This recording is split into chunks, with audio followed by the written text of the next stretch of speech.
En tant que médecin de la douleur, on reçoit les patients atteints de douleurs neuropathiques périphériques. Mais ces patients, on ne les voit jamais, pratiquement. Dans première intention, ils nous sont toujours adressés par un confrère. Et ici, dans un centre de lutte contre le cancer, la plupart du temps, ils nous sont adressés par le chirurgien. Mon rôle en tant que chirurgien est de prendre en charge des patients qui sont atteints de cancer, plus spécifiquement de cancer gynécologique et de cancer du sein. Donc la prise en charge va être souvent initiée par la chirurgie et cette chirurgie va entraîner dans un certain nombre de cas des séquelles, des douleurs, et donc mon rôle va être en parallèle de la prise en charge cancérologique de détecter et d'orienter les patients qui ont des séquelles douloureuses vers les personnes qui s'en occupent, donc ici les médecins de la douleur et nos anesthésistes.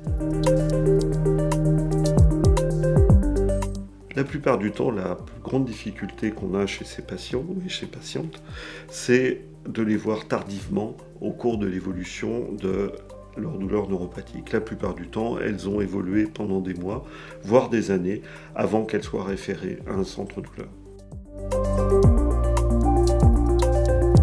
Quand on prend les patients en charge pour des douleurs neuropathiques périphériques, une fois le diagnostic assuré, le traitement repose sur le plan médicamenteux sur des traitements par voie orale, mais également des traitements topiques. On appelle topiques des traitements locaux que l'on va appliquer sur les zones douloureuses du patient, mais également sur des traitements non médicamenteux.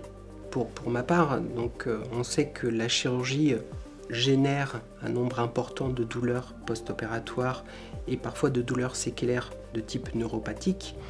Notre rôle est d'abord d'identifier ces patients qui vont être susceptibles de bénéficier de traitements antalgiques et il va être aussi d'essayer d'identifier les différentes composantes de ces douleurs et les différentes origines.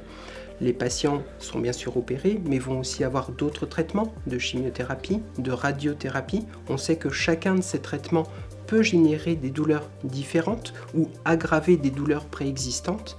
Et donc notre rôle est d'identifier la part de chacune de ces composantes pour pouvoir adresser le plus rapidement possible les patients à des médecins spécialisés qui vont prendre en charge ces patients de manière multifactorielle et multidisciplinaire.